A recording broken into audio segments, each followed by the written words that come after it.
Parking in downtown Bryan has increasingly become a concern for business owners. They say they do need help from the city to solve the issue. After weeks of covering the story, the city of Bryan today agreed to an interview with News 3's Morgan Rydell, who spoke with leaders about where the issue goes over the next few months. Morgan?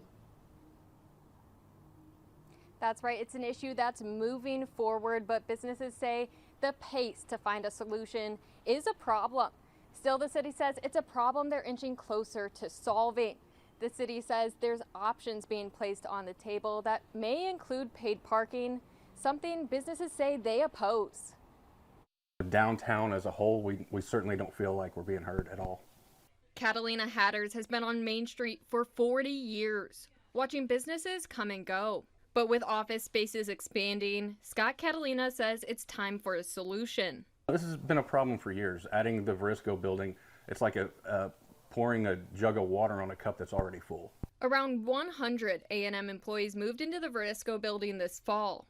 As downtown grows, they and others strain available parking for retailers.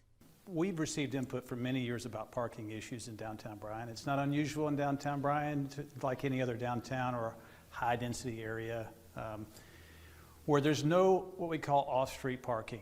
Assistant City Manager Joey Dunn says they've been tackling this problem raised by business owners and residents since late last year. This will take time, and it is difficult because right now there's a sense of urgency, and we understand that.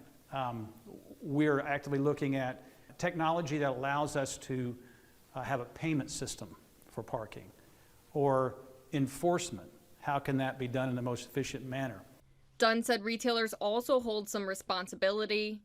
We've known for many years that the employee parking is the primary challenge. Many times, the very retailers themselves have their employees parked maybe not in front of their own store, but they're telling them to go to another storefront. But downtown businesses say if the city enforced timed parking and added more spots along Main and Bryan streets, they'd be in better shape. If you put up signs and you don't enforce it, then that's not doing you any good. Businesses we've shared with you and spoken to over the last few weeks told me the claim that their employees park in front of the storefronts is untrue. Currently, they said employees are directed to park behind the businesses or in county lots. Live in downtown Bryan, Morgan Rydell, News 3.